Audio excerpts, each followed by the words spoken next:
My microwave is either a culinary wizard or a time traveler, and I can't tell which. I put in 2 minutes for a frozen burrito. It returns with a fully reheated aura and a burnt microwave universe. If I press start twice, I'm suddenly in a different decade where my food learns to dance. You pull out the plate, it's either scorching outside or still frozen inside. Behold, a burrito that's both lava and iceberg. Like what the fuck?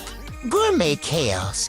If the microwave had a dating profile, fun, unpredictable, may explode your expectations. Long live the microwave monarchy. Long may it underdeliver.